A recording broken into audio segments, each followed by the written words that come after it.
అధ్యాయము 21వ వచనం 22వ వచనం చదువుకుందాం.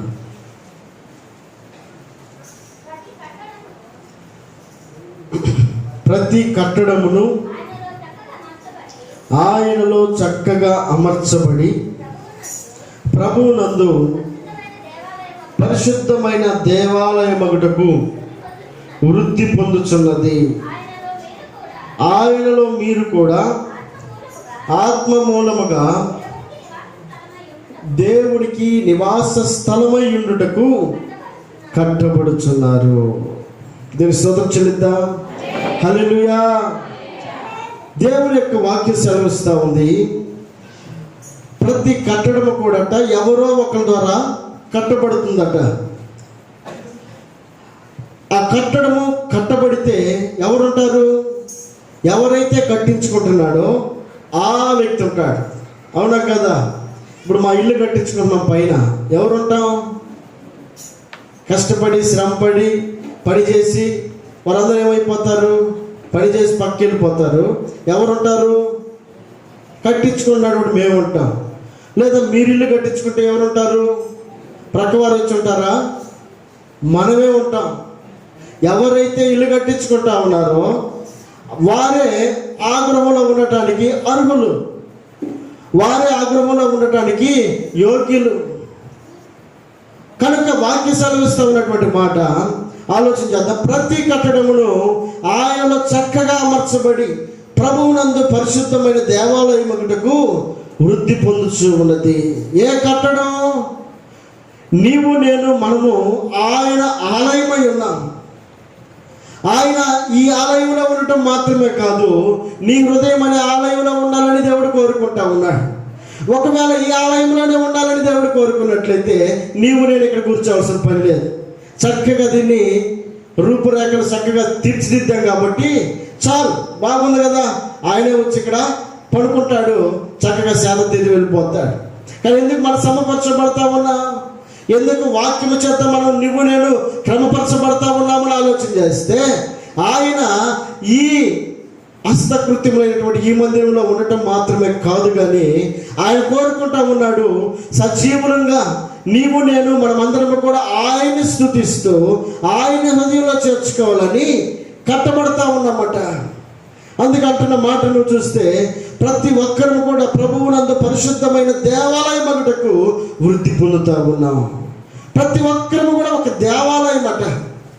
మనకు ఈ ఒక్క మందిరం మాత్రమే కనబడటం కాదు, కానీ ప్రతి హృదయంలో కూడా ఆయనకు మందిరంగా మారిపోవాలట. ఆయనే కనుక ఉండాలనుకుంటే ఆయనకు నచ్చినట్లుగా దాన్ని కట్టుకుంటాడు. నేను ఉండాలనుకుంటే నాకు నచ్చినట్లుగా ఇక్కడ సెల్ఫ్ ఉండాలి, ఇక్కడ టీవీ పెట్టుకునేటువంటి ఆ సెల్ఫ్ ఉండాలి, లేకపోతే పలానా చోట బాత్రూమ్ ఉండాలి, పలానా చోట కిచెన్ ఉండాలి అని ఎవరు డిజైన్ చేసుకుంటారు? ఎవరైతే ఆ ఇంటిలో ఉండాలని కోరుకుంటారో ఆ వ్యక్తి డిజైన్ చేసుకుంటారు తన ఆలోచన ప్రకారముగా. కడుతున్నటువంటి వారు వేరే వారు అయినప్పటికీ వారికి ఎవరు చెప్తారు, అయ్యా నాకు ఇల్లు ఇలా ఉండాలి అని చెప్తాడు. ఆయనకి ఇష్టమైనట్లుగా మందిరాన్ని కట్టుకోవడానికి ఆ యజమాని ప్రయాసపడతాడు. అలాగే మన హృదయం అనేటువంటి ఆలయం అట దేవుని యొక్క ఆలయంగా మారి అది వృద్ధి పొందాలని, అణగారిపోవాలని కాదు, మధ్యలో ఆగిపోవాలని కాదు, అది కూలిపోవాలని కాదు, కానీ ఆయన ఇష్టపడతా ఉన్నాడు. ఎందుకు ఇష్టపడతా ఉన్నాడు? తన పోలికలో నిన్ను చేసుకున్నాడు కనుక, తన ఇష్ట ప్రకారంగా ఈ భూమి మీద నిన్ను నిలబెట్టాడు కనుక ఆయన ఇష్టానుసారంగా నీవు బ్రతకాలని, ఆయనకు నచ్చినట్లుగా నీవు ఉండాలని కోరుకున్నటువంటి దేవుడట నీవు వృద్ధి పొందాలని, నువ్వు ఆశీర్వాదకరంగా ఉండాలని, నువ్వు దేవుని దృష్టిలో దీవెనకరంగా ఉండాలని.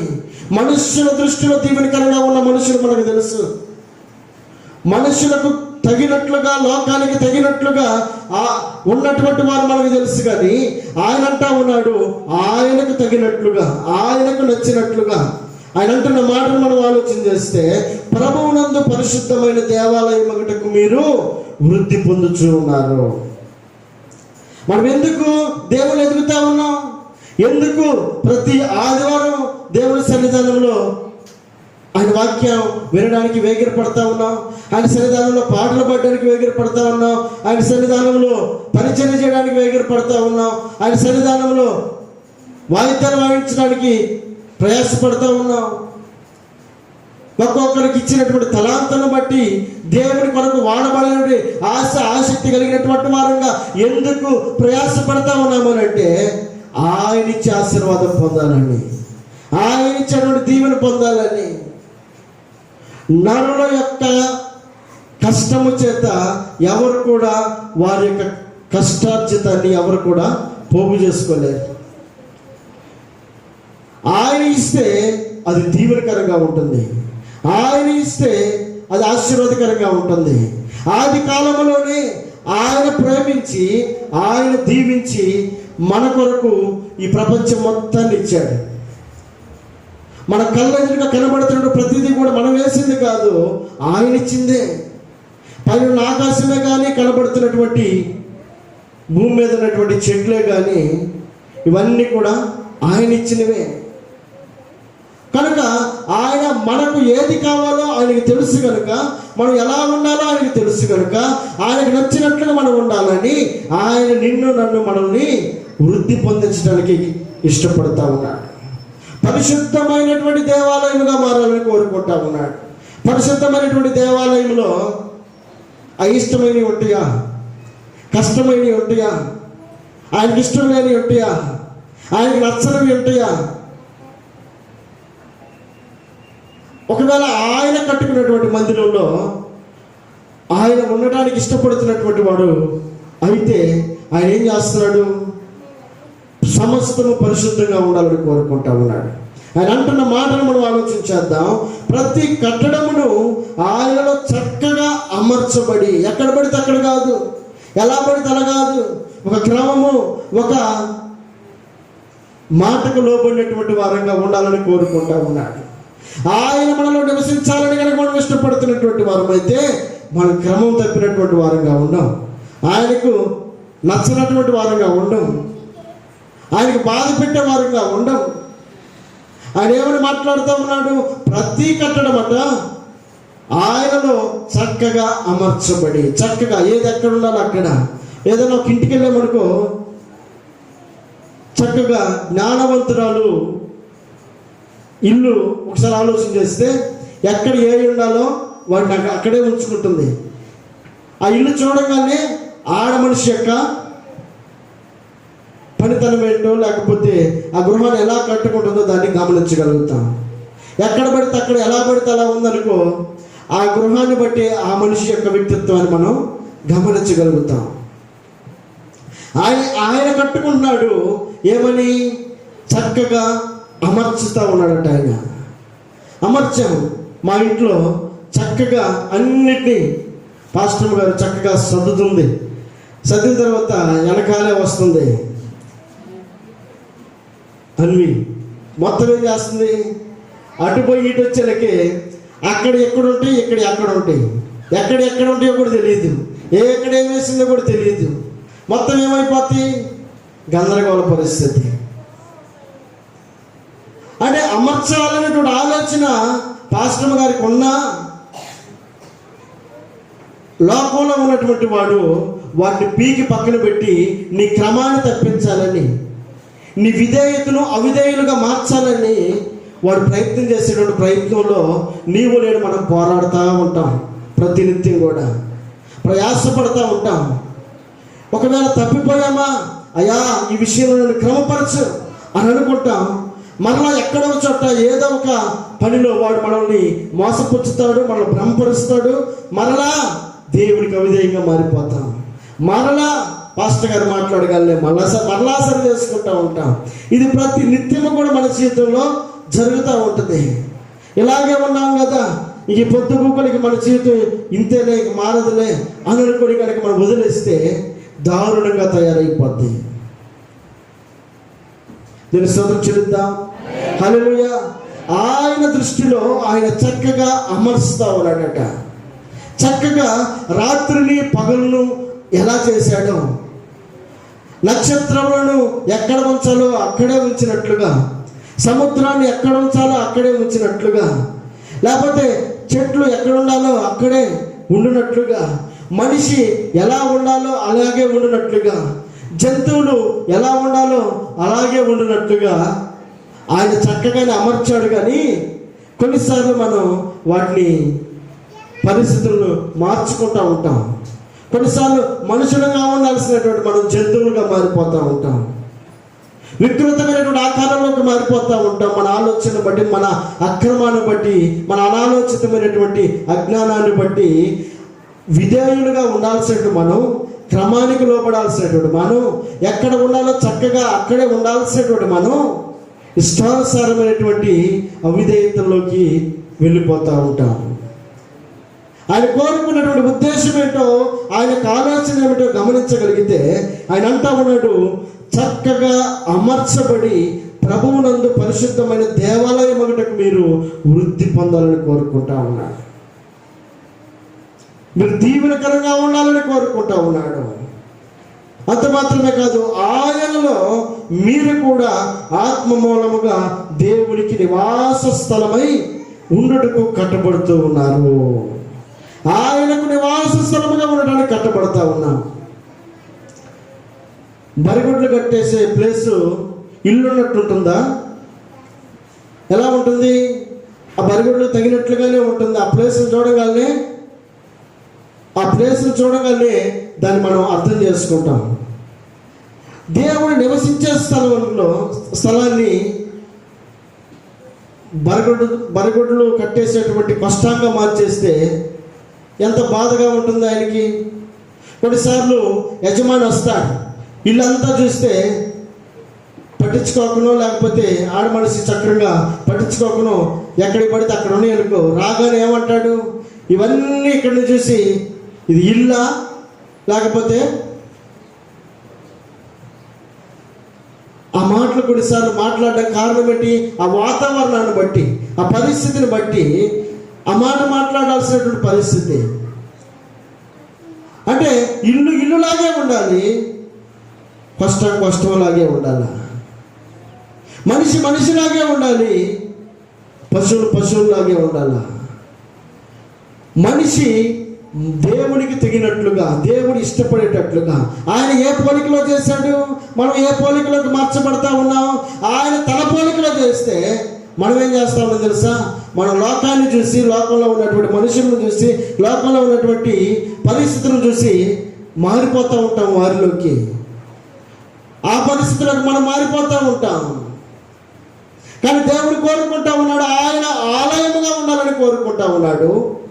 అంత మాత్రమే కాదు, దేవునికి నివాస స్థలమై ఉండుటకు ఆత్మ మూలంగా మీరు కట్టబడతా ఉన్నారనేటువంటి విషయాన్ని జ్ఞాపకం చేసుకోమని ఈ మధ్యాహ్న కాల సేవలో జ్ఞాపకం చేస్తున్నాడు ఆయన. ఎవరి మూలంగా? ఆత్మ మూలంగా నేను కట్టబడతా ఉన్నావు. ఎవరి ఆలయముగా? దేవుని ఆలయముగా. దేవుని ఆలయముగా ఉంటే అన్నీ ఎలా ఉంటాయి? చక్కగా అమర్చబడి ఉంటాయి. ఎలా ఉండాలో అలా ఉంటాం, ఎలా నడుచుకోవాలో నడుచుకుంటాం. ఎప్పుడు క్రమం తప్పుతామనంటే ఆయన నిన్ను నన్ను మనల్ని క్రమపరుస్తున్నటువంటి విధానానికి లోపడినప్పుడు. వాక్యంలో రాయబడినటువంటి ఒక మాటను జ్ఞాపకం చేసుకుందాం. గలతీయులకు రాసినటువంటి పత్రిక 5వ అధ్యాయము 21వ వచనం. దానికి వెనక పక్కే భేదములు, అసూయలు,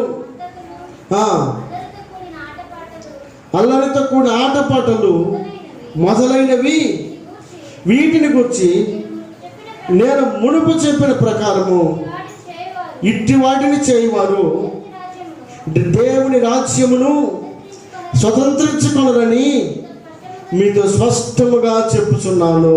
చాలండి. ఏమని చెప్తా ఉంది వాక్యం? ఏమని సెలవిస్తా ఉంది? ఆయన ఆత్మ మూలముగా చక్కగా అమర్చబడినటువంటి విధానములో ఆయనకు తగినటువంటి క్రమానికి లోబడి నీవు నేను జీవించాలని, వృద్ధి పొందాలని, ఆయన కట్టడముగా కట్టబడాలని ఆయన కోరుకుంటా ఉంటే, ఆయన చక్కగా ఇల్లు కడతా ఉంటే మనం ఏం చేస్తున్నాం? ఒక్కొక్కరాయి ఆయన కడతా ఉన్నాడు, మనం తీసి పక్కన వేస్తా ఉన్నాం. దేన్ని బట్టి? వాక్యం ఏమంటామో తెలుసా? భేదములు, విమతములు, అసూయలు, మత్తతులు, అల్లరితో కూడిన ఆటపాటలు మొదలైనవి. చాలండి. భేదములు మనకే పడదు.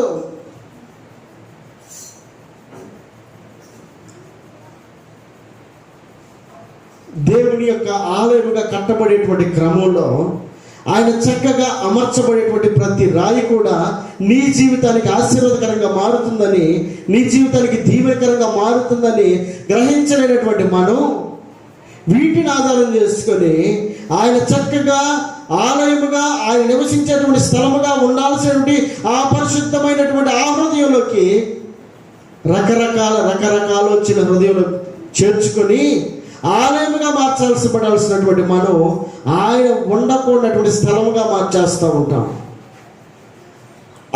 ఆ స్థలంలో మనం ఉండగలుగుతామా? ఆ స్థలంలో మనమే ఉండకపోతే దేవుడు ఎలా ఉండగలడు? చక్కగా ఆయన అమర్చి నిన్ను బలపరచాలని కోరుకుంటా ఉన్నాడు. ఆయన ఆత్మమూలంగా నిన్ను వృద్ధి చేయాలని కోరుకుంటా ఉన్నాడు.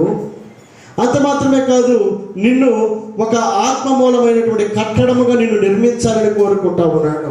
ఎవరు నివసించాలని? ఆయన ఎందుకు కడతా ఉన్నాడు? ఈ వాక్యం ద్వారా నిన్ను ఎందుకు కడతా ఉన్నాడు?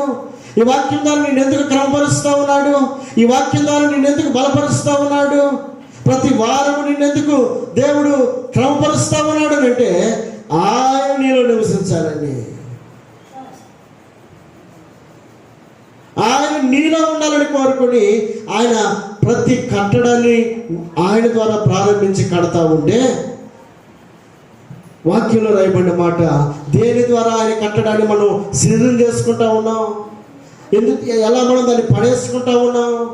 ఒక పక్క ఆయన కట్టుకుంటా వస్తే మరొక పక్క పడేసుకుంటా ఉన్నామని అంటే భేదములట,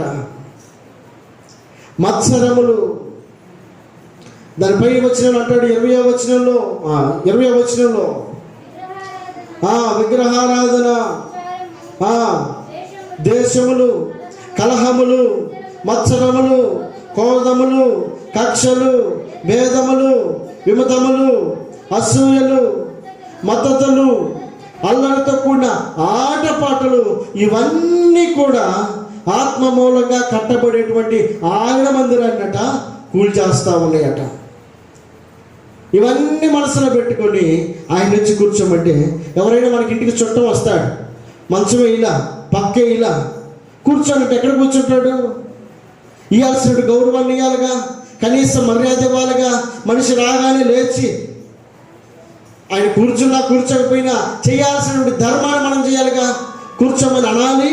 రెండవది దానికి తగినటువంటి క్రియలు చేయాలా. మంచం వేయాలి, పక్క వేయాలా, అవసరమైతే లోపలికి వెళ్ళి ఒక గ్లాస్ మంచిగా తీసుకొచ్చి కూర్చో, తర్వాత మాట్లాడుకుందాం, ముందైతే కూర్చో అనే మాటను మనం మాట్లాడతాం. అంటే అవతల వ్యక్తికి మనం గుర్తెరిగి ఇస్తున్నటువంటి ప్రాధాన్యత అది. ఆ ప్రాధాన్యతనే కనుక మనం మర్చిపోతే ఇంకా ఆయన వచ్చి అక్కడ నిలబడగలుగుతాడా? కూర్చోగలుగుతాడా? అక్కడ స్థానమే లేకపోతే ఎక్కడ ఉండగలుగుతాడు? జస్ట్ అలా వచ్చి వెళ్ళిపోతాడు. ఏమంటాడు? పక్కింటికి వెళ్ళి వాళ్ళ ఇంటికి వెళ్తే కనీసం కూర్చోమని లేదు, మంచినీళ్ళు కూడా ఇవ్వలేదు. సహజమైనటువంటి మాటలు అవి. సహజమైనటువంటి మాటల్లోనే అంత లోపం కనపడితే మనకి, దేవుడు నిన్ను నన్ను నివాస స్థానముగా చేసుకొని ఆయన క్రమానికి లోబడి ఆయన నిన్ను నన్ను చక్కగా అమరుస్తూ ఉన్నాడట. ఎక్కడ లోపం ఉందో, ఎక్కడ అవిధేయత ఉందో, ఎక్కడ అక్రమం ఉందో వాటన్నిటిని కూడా ఏం చేస్తూ ఉన్నాడు? క్రమపరుస్తూ ఉన్నాడు. చక్కగా ఆయన దాన్ని తీర్చిదిద్దుతూ ఉన్నాడు. కనుక ఈ మధ్యాహ్నకాల సమయంలో దేవుడు జ్ఞాపకం చేస్తూ ఉన్నాడు, నువ్వు దేవుడి కొరకు కట్టబడేటువంటి మందిరంగా నువ్వు ఉండాలి అని కనుక ఇష్టపడుతున్నటువంటి వ్యక్తి అయితే దేవుడు నిన్ను నన్ను బలపరుస్తూ ఉన్నాడు. ఒకవేళ ఇప్పుడు చదివినటువంటి వాటన్నింటినీ కనుక మన హృదయంలో ఉంచుకుంటే మనం చక్కగా కట్టబడలేము. దీన్ని స్తోత్రం చెల్లిద్దాం. హల్లెలూయా, హల్లెలూయా. పాస్టర్ గారు పని చేసుకునేటప్పుడు అన్వి వచ్చి ప్రతి దానికి నేనున్నాను అనింది.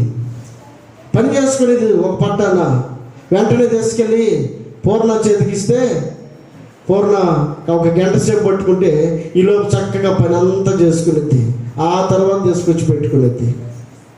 అంటే అడ్డంకిగా ఉన్నటువంటి ఆ చిన్న పని విషయంలోనే మనం అంత జాగ్రత్త కలిగినటువంటి వారమైతే, దేవుడు నివసించాలి అంటే ఆ ప్లేస్ పరిశుద్ధంగా ఉండాలని ఆయన కోరుకుంటా ఉన్నప్పుడు, ఆ స్థలాన్ని మనం ఆయన వస్తాడు, ఆయన ఉంటాడు, ఆయన మనలో నివసిస్తాడు అని గుర్తెరిగినటువంటి మనం ఎంత జాగ్రత్తగా మన హృదయాన్ని క్రమపరుచుకోవాలి. ఉంటే వదిలే ఆయన ఒక పక్కన కూర్చొని పోతాడు అనుకుంటే అది ఎంతవరకు కరెక్ట్? ఆయన వచ్చినప్పుడు మన హృదయాలు ఎలా ఉండాలట? పరిశుద్ధంగా ఉండాలా, ఆయన కోరుకున్నట్లుగా ఉండాలా, ఆయనకి నచ్చినట్లుగా ఉండాలా. ఆయన ఇష్టపడి కట్టుకుంటా ఉన్నాడు ఈ యొక్క ఇంటిని. ఎప్పటి నుంచి కడతా ఉన్నాడు? నువ్వు ఎప్పుడైతే రక్షణ పొందావో, ఎప్పుడైతే అయ్యా నువ్వు నాకు కావాలి అని అన్నావో, అప్పటి నుంచి ఆయన ప్రారంభించాడు తన యొక్క కట్టడాన్ని. ఆయన కడతా ఉండగా ఎన్నిసార్లు మనం పెరిగి వేసుకుంటా ఉన్నాం, ఎన్నిసార్లు దాన్ని పడద్రోస్తా ఉన్నాం. అందంగా దాన్ని తీర్చిదిద్దాలని కోరుకుంటా ఉంటే ఎన్నిసార్లు దాన్ని మనకు అడ్డంగా ఉందని, మనకు అడ్డుగా ఉందని ఎన్నిసార్లు వాక్యాన్ని ప్రక్కన పెడతా ఉన్నాం, ఎన్నిసార్లు వాక్యాన్ని అవిధేయంగా మిగిలిపోతా ఉన్నాం. ఈ మధ్యాహ్న కాల సమయంలో దేవుడు అంటా ఉన్నాడు, ఒకవేళ దేవుని కొరకు నువ్వు మందిరంగా కట్టబడని ఆశ ఉన్న వ్యక్తివైతే మనలో ఉన్నవేవో తీసేసుకోవడానికి ప్రయత్నం చేద్దాం. అవి తీసేసుకుంటేనే కానీ అది పరిశుద్ధంగా ఉండదు. అది పరిశుద్ధంగా ఉంటేనే కానీ ఆయన మనలోకి రాడు. అది తీసివేసుకుంటేనే కానీ అది పరిశుద్ధంగా ఉండదు. అది పరిశుద్ధంగా ఉంటేనే కానీ ఆయన రాడు. ఆయన రావాలి అని అంటే ఉన్నవేవో తీసేసుకోవాలా. ఆయన కదా ఉండాల్సింది. ఆయన ఎందుకు ఒక పక్కన కూర్చోవాలి? ఆయన ఎందుకు అలా వచ్చి ఎందుకు పోవాలి? ఆయన కోసం నిర్మించేటువంటి ఈ ఇంటిలో ఆయనే ఉండగలిగితే ఆ ఇంటికి విలువ. ఒక మాట చదువుదాం కీర్తన భాగంలో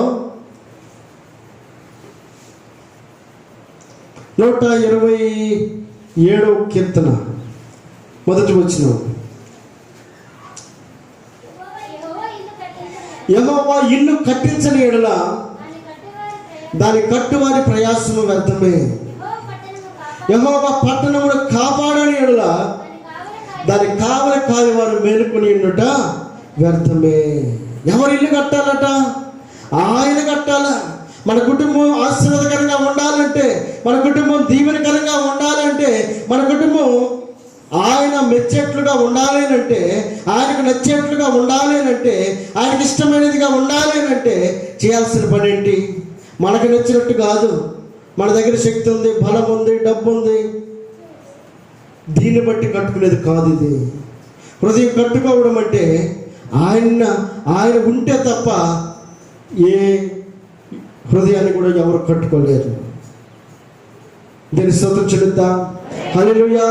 ఆయన అంటున్న మాట, యెహోవా ఇల్లు కట్టించిన ఇళ్ళు దాన్ని కట్టు వారి ప్రయాసం వ్యర్థమే. పోరాడుతూ ఉంటాం, కష్టపడతా ఉంటాం, చికాకుగానే ఉంటుంది ఇల్లంతా. మనసులో నెమ్మది ఉండదు, ఒకరి మధ్యలో ఒకరికి సమాధానం ఉండదు. మనం కట్టుకోవడం కాదు కానీ ఆయన ద్వారా కట్టబడితే, ఆయనే కట్టగలిగితే కుటుంబం తీవ్రకరంగా ఉంటుంది. చిన్నదానిలో కూడా ఆశీర్వాదకరంగా ఉండగలుగుతాం, నెమ్మదిగా ఉండగలుగుతాం. ఒకప్పుడు కావాలని తనకు నచ్చినట్లుగా కట్టుకున్నాడు జక్కయ్య అనబడేటువంటి వ్యక్తి. నెమ్మది లేదు, శాంతి లేదు, సమాధానం లేదు. ఎదురు చూస్తూ ఉన్నాడు దేవుని కొరకు. ఆయన కడితే నా గృహం ఆశీర్వాదకరంగా ఉంటుంది. డబ్బు ఉంది కావాల్సినంత, ఎందుకు? ప్రయోజనమే లేదు, నెమ్మదే లేదు. కావాల్సినంత తీసుకొచ్చాడు, అక్కడ పోగేసాడు. అతడు సుంకపు గుర్తుదారుడట, పన్ను వసూలు చేసేటువంటి వ్యక్తి. రూపాయి దగ్గర 10 రూపాయలు వసూలు చేశాడు, మొత్తం తెచ్చి పోగేసాడు. కానీ నెమ్మది లేదు. చక్కగా కట్టుకున్నానన్న అనుకున్నాడు, ఇంటిని చక్కగా పోగేసుకున్నాను కదా అనుకున్నాడు. కానీ హృదయంలో ఏదో కొరత, ఏదో లోటు, ఏదో లోపం. మొత్తానికి గ్రహించాడు. వారిని చూసి వీరిని చూసి మొత్తానికి ఆయన కనుక్కున్నాడు. ఆయన తెలుసుకున్న రోజున మేడి చెట్టుకి ఎదురు చూస్తా ఉన్నాడు. అయ్యా, నా ఇంటిని కట్టగలిగిన వాడు నీవే, నాకు సమాధానం ఇవ్వగలిగినటువంటి వాడు నీవే అని ఎదురు చూస్తా ఉన్నటువంటి జక్కయ్యను ఆయన కన్నులెత్తి చూసి, జక్కయ్యా, నీ ఆశను నేను చూస్తా ఉన్నా, నీ ఆలోచన నేను చూస్తా ఉన్నా, నీ అవసరతను నేను చూస్తా ఉన్నా. నేను నీ ఇంటికి రావాల్సి ఉన్నది, నువ్వు దిగిరా. ఆయన పిలవలా. ఆసక్తి ఉంది, ఆశ ఉంది. చూడాల్సినటువంటి ఆయన చూడనే చూశాడు. నీ ఆసక్తి ఏమిటో నాకు తెలుసయ్యా, నీకున్నటువంటి బాధ ఏంటో నాకు తెలుసు, నీకున్నటువంటి అక్కరేమిటో నాకు తెలుసు. కాబట్టి నేను నీ ఇంట ఉండాలి. నువ్వు రానగానే ఎగిరి దూకాడు కిందకి, పరిగెత్తుకుంటూ ఇంటికి తీసుకెళ్ళి లోపలికి వెళ్ళి ఏం మాట్లాడాడో తెలియదు, కానీ కుటుంబం కట్టబడింది. ఇప్పుడు అంటా ఉన్నాడు, ఇవి నాకు వద్దయ్యా, దీనివల్ల నేను నష్టపోయాను, దాన్ని చేర్చుకోవడం వల్లనే ఆ గృహంలోకి నీకు అనవసరమైనటువంటి దానికి, నీకు అయిష్టమైన దాన్ని చేర్చుకొని ఇన్ని రోజులు నేను కష్టపడ్డాను, శ్రమపడ్డాను, బాధపడ్డాను. కానీ చేర్చుకోవాల్సిన నిన్ను చేర్చుకోక ఇప్పుడు నిన్ను చేర్చుకున్న తర్వాత ఇవన్నీ కూడా నాకు అవసరం లేదయ్యా అని వాటిని బయటికి తరలిస్తూ ఉన్నాడు, బయటికి నెట్టేస్తూ ఉన్నాడు. యేసు ఆ గృహంలోకి రాగానే ఆ గృహంలో ఉన్నవన్నీ కూడా బయటికి వెళ్ళిపోయినాయట. నేను స్తోత్రం చెల్లిద్దా. హల్లెలూయా, హల్లెలూయా. ఆయన సమాధానాన్ని ఇవ్వగలిగినటువంటి వాడు, ఆయన సక్రమంగా నడిపించగలిగినటువంటి వాడు. మన హృదయంలోకి చేర్చుకోవాల్సినటువంటి దేవుణ్ణి కనుక చేర్చుకొనక, కట్టేటువంటి దేవుణ్ణి మనం చేర్చుకోక, మనము మన ప్రయాస, మన చేసిన కష్టము అంతా కూడా వ్యర్థమయ్యేట్లుగా ప్రయాసపడతా ఉన్నామే. కానీ చేర్చుకోవాల్సినటువంటి ఆయన చేర్చుకోగలిగితే, జక్కయ్య వలె ఆయన చేర్చుకోగలిగితే మనలో నెమ్మది ఉంటుంది, మనలో సమాధానం ఉంటుంది. ఆయన ఎందుచేత, ఏ పరిస్థితిలో దేవుడు నిన్ను నిర్మించాడో, దేని కొరకు దేవుడు నిన్ను ఎన్నుకున్నాడో, నీకు రూపాన్ని ఇచ్చింది ఎవరు, నీకు లోపల అవయములన్నిటిని నిర్మించింది ఎవరు, నీకు ఆలోచననిచ్చి నడిపిస్తుంది ఎవరు? ఈమె అక్క, ఈమె చెల్లి, ఈమె తమ్ముడు, బాబాయి, పిన్ని, అత్త, ఇవన్నీ కూడా మన మనసుల్లో ఆ విలువలు ఉన్నాయి అని అంటే, ఆ విలువల్ని ఎవరు క్రియేట్ చేస్తా ఉన్నారు? లోపల ఒక పక్కన ఉన్నటువంటి మనిషి పట్ల ప్రేమించేటువంటి స్వభావాన్ని కలుగు చేస్తుంది ఎవరు? అవతల వ్యక్తి బాధను చూడగానే మన కళ్ళలో కన్నీరు కాలేటట్లుగా హృదయం ప్రేరేపించబడుతుందంటే ఎవరిని నడిపిస్తున్నట్లు? ఆయన కనుక తోడుగా ఉంటే, ఆయన కనుక మనలో ఉంటే ఇవన్నీ కూడా జరుగుతాయి. ఎప్పుడు అక్రమము మనలో నుండి వస్తుంది అని అంటే, దేవుని కనుక మనలో హృదయంలో లేకపోతే చేయాల్సిన చెయ్యం. తమ్ముడెవరో, అక్కెవరో, తల్లి ఎవరో, పిల్లెవరో విలువలు లేకుండా జీవిస్తూ ఉంటాం, అవిధేయులుగా జీవిస్తూ ఉంటాం, అక్రమంగా జీవిస్తూ ఉంటాం. కారణం ఏంటి? యెహోవా ఇల్లు కట్టించని ఎళ్ళ దాని కట్టువారి ప్రయాసం వ్యర్థమే. కట్టుకుంటున్నాం అనుకుంటా ఉన్నాం, కానీ మన ప్రయాసం ఒకరోజు వ్యర్థమైపోద్ది అంతా కూడా. విలువలతో కట్టుకోలేనటువంటి ఆక్రమం రేపొద్దున ఆయన పడద్రోస్తాడు. కనుక ఈ మధ్యాహ్నం జ్ఞాపకం చేస్తూ ఉన్నాడు, ఆయన చక్కగా అమర్చుతూ ఉన్నాడట నిన్ను. ఆయన నిన్ను చక్కగా వృద్ధి పొందించాలని కోరుకుంటా ఉన్నాడట. ఆయన ఆత్మ మూలముగా నీవు కట్టబడాలని దేవుడు కోరుకుంటా ఉన్నాడు. ఆయన కడుతూ ఉన్నటువంటి ఆ యొక్క క్రమానికి నువ్వు లోపడగలిగితే, ఆయన యొక్క మాటకి నువ్వు కనుక అవకాశం ఇవ్వగలిగితే, ఆయన చక్కగా కట్టడానికి ఇష్టపడతాడు. దీన్ని చదువు చదువుతాం. హల్లెలూయా. కనుక ఇంకో మాట చదువుతాం. 1 కొరింథీయులకు రాసినటువంటి పత్రిక 6వ అధ్యాయము 19వ వచనం. 6:19. మీ దేహము దేవుని వలన మీకు అనుగ్రహింపబడి మీలో ఉన్న పరిశుద్ధాత్మకు ఆలయమై ఉన్నదని మీరు ఎరుగరా? మీరు మీ సొత్తు కారు, విలువ పెట్టి కొనబడినటువంటి వారు గనుక మీ దేహముతో దేవుని మహిమపరచండి. దేవుని స్తోత్రం చెల్లిద్దాం. హల్లెలూయా. చేయాల్సిన పని చేయకపోతే అక్రమమే కదా, చేయాల్సినటువంటి పని చేస్తే క్రమం. ఎవరి చేత కట్టబడాలో ఆయన చేత కట్టబడితే ఆశీర్వాదకరంగా ఉంటుంది. కట్టబడాల్సిన వ్యక్తి చేత కట్టబడక ఎవరి చేత కట్టబడుతున్నటువంటి వారమైతే, లోకం చేత కట్టబడుతున్నటువంటి వారమైతే ఒకరోజు పడతాం. ఒకరోజు మనం కట్టినటువంటి పునాదులన్నీ కూడా పాడైపోతాయి, శిథిలమైపోతాయి. మనం అనుకుంటా ఉన్నాం ఏదో బాగా బలిష్టంగా కట్టుకుంటా ఉన్నామని వారిని చూసి వీరిని చూసి కట్టుకోవడం కాదు. ఆయన చూసి మనం కట్టుకోగలిగితే, ఆయన చూసి కనుక మనం కనుక నడవగలిగితే ఆ పునాదులు బలంగా ఉంటాయి. అందుకే వాక్యంలో రాయబడినటువంటి మాట మనకి జ్ఞాపకం చేస్తూ ఉన్నాడు. మీ దేహము దేవుని వలన మీకు అనుగ్రహించబడింది. మనం కష్టపడ్డామా, మనం శ్రమ పడ్డామా, ముక్కు ఎలా ఉండాలి, కన్ను ఎలా ఉండాలి, శరీరం ఎలా ఉండాలి, రంగు ఎలా ఉండాలి అని మనం ఇచ్చి ఏమన్నా రంగులు వేసేవా? మాకు మనుషులకి, మన పిల్లలకి ఏమైనా వేసేవా? అన్నీ బయటకు వచ్చిందాక ఆ రూపం మీద మాకు తెలియదు. ఎవరిచ్చారు ఆ రూపాన్ని? నీ రూపం ఎవరు ఇచ్చారు? నా రూపం ఎవరు ఇచ్చారు? నా రంగు ఎవరు ఇచ్చారు? నీ రంగు ఎవరు ఇచ్చారు? లోపల ఉన్నటువంటి ప్రతి అవయవ భాగాన్ని ఎవరు నిర్మించారు? ఎవరు చేయకుండా ఏది మన మధ్యలో ఉండదు. ఈ వస్తువు ఇక్కడ ఉంది అని అంటే ఈ వడ్రంగి వ్యక్తి దీన్ని తయారు చేశాడు. ఈ రూపం ఎలా ఉండాలని ఆయన మనసులో ఉంది కాబట్టి ఈ రూపంలోకి మార్చబడింది. ఎవరి మనసులో మన రూపం ఉంటే మనం ఎలా మార్చబడ్డాం? దేవుని యొక్క మనసులో మనం ఉన్నాం కనుక మనం ఈ రూపంలోకి రాగలిగాం. మనం ఈ విధంగా ఉండగలుగుతాం. మన గొప్పతనం కాదు, మన తల్లిదండ్రుల యొక్క గొప్పతనం కాదు, కానీ పరమ తండ్రి అయినటువంటి దేవుని యొక్క గొప్పతనాన్ని బట్టే మనం ఉండగలుగుతాం. అందుకే వాక్యం ఏమంటా ఉంది, మీ దేహము దేవుని వలన మనకు అనుగ్రహించబడింది గనుక మీలో ఉన్న పరిశుద్ధాత్మకు ఆలయమై ఉన్నదని మీరు ఎరుగరా?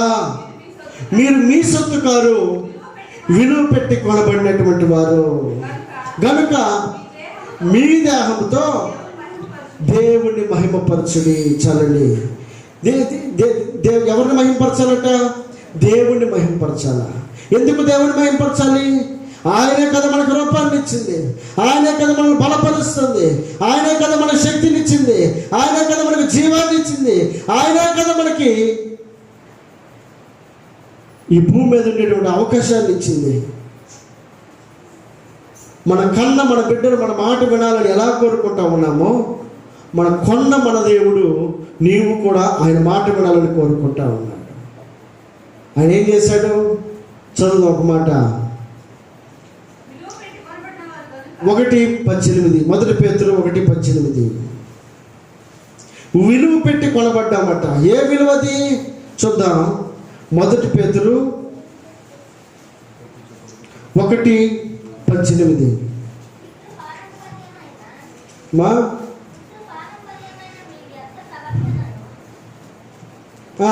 పితృపారంపర్యమైన మీ వ్యర్థ ప్రవర్తనను విడిచిపెట్టినట్లుగా వెండి బంగారముల వంటి క్షయ వస్తువుల చేత మీరు విమోచింపబడలేదు, కానీ అమూల్యమైన రక్తము చేత, అనగా నిర్దోషమును నిష్కలంకమును గొర్రె పిల్ల వంటి క్రీస్తు రక్తము చేత విమోచింపబడుతారని మీరు ఎరుగుదురు కదా. దేవుని స్తోత్రం చెల్లిద్దాం. హల్లెలూయా. మీరు మీ సొత్తు కారు, మీరు విలువ పెట్టి కొనబడ్డారు. కన్న బిడ్డల గురించి మనం చేసే ఆలోచన న్యాయమైందైతే, కొన్న దేవుడు దేనితో కొన్నాడు? ఆయన స్వరక్తం ఇచ్చి కొన్నాడట. నువ్వు ఆయనలో ఎదగాలని, నువ్వు ఆయనలో ఉండాలని, నువ్వు ఆయన ద్వారా నడిపించబడాలని కోరుకున్నటువంటి ఆ దేవుని యొక్క ఉద్దేశం ఈ మధ్యాహ్నం దేవుడు నీకు నాకు వ్యక్తపరుస్తూ ఉన్నాడు. కనుక ఆయన మాట్లాడుతూ ఉన్నాడు, మీరు అమూల్యమైనటువంటి రక్తము చేత, నిర్దోషమును నిష్కలంకమును గొర్రె పిల్ల వంటి క్రీస్తు రక్తము చేత విమోచింపబడతారని మీకు తెలియదా? దేంతో కొన్నాం మనం? బంగారంతో కాదట, డబ్బుతో కాదట, సంపదతో కాదట. అవన్నీ కూడా క్షయమైపోతాయట. అంటే పాడైపోతాయి. క్షయము అని అంటే పాడైపోవడం, అక్షయము అని అంటే ఎప్పటికీ అలాగే ఉండేది. మనము క్షయ వస్తువుల చేత కాదట కొనబడింది. పై మాట ఏమంటాడు?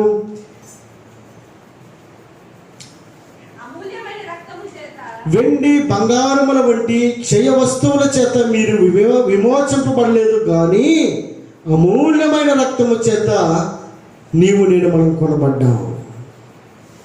క్షయ వస్తువులు, బంగారం మనకు విలువగానే కనపడచ్చేమో, అది కూడా పాడైపోద్ది, కరగబెడితే కరిగిపోద్ది. అది కూడా మనం దేని చేతట విమోచింపబడింది? పరమదేవుడైనటువంటి, పరిశుద్ధుడైనటువంటి, నిష్కలంకుడైనటువంటి, నీతిమంతుడైనటువంటి, పాపుల్లో చేరక ప్రత్యేకంగా ఉన్నటువంటి వాడు నిన్ను నన్ను మనల్ని విమోచించాడట. ఆయన రక్తము చేత నిన్ను నన్ను కొన్నాడట. ఎంత విలువ ఇవ్వాలి ఆయనకి మనం? ఎంత గౌరవించాలి ఆయన మనం? ఎంత గొప్ప స్థానం ఇవ్వాలి ఆయనకి మనం? ఆయన రక్తము చేత నిన్ను కొన్నాడు అంటే మనకి ఎంత దగ్గర వాడు. అంత దగ్గర వాడిని మనం ఎంత దూరంగా నెట్టేస్తూ ఉన్నాం. ఆయన దూరంగా ఉండడానికి గల కారణం ఏంటి? ఆయన పొమ్మని చెప్పండిలే. కొన్నిసార్లు మనం అవతల వ్యక్తిని పొమ్మనకుండానే ఏదో ఒక మాట చేత అవతల వ్యక్తికి అర్థమయ్యేటట్లుగా మాట్లాడుతూ ఉంటాం. కొన్నిసార్లు మాట్లాడుతూ ఉంటారు, పొమ్మనకుండానే పొగబెట్టినట్లుగా పనిచేశారని అంటూ ఉంటాం. అంటే అవతల వ్యక్తులు చెప్పకుండానే నువ్వు వెళ్ళిపో అని చెప్పి అన్నట్లుగా కొన్నిసార్లు పరిస్థితులు క్రియేట్ చేస్తూ ఉంటాం. వాక్యంలో రాయబడినటువంటి మాట నిన్ను నన్ను బలపరుస్తూ ఉంది. ఆయన నిన్ను నన్ను ఎలా కొన్నాడు? ఆయన స్వరక్తం ఇచ్చి కొన్నాడట. ఆయన ఎందుకు దూరంగా ఉండాల్సిన పరిస్థితి? లోపల ఉండాల్సిన ఆయన్ని వాటితో పాటే ఒకటిగా చేర్చుకోవడం వల్ల ఆయన అక్కడ ఎమడలేక, అక్కడ ఉండలేక ఆ స్థానం విడిచి పక్కకి వెళ్ళిపోతా ఉన్నాడు.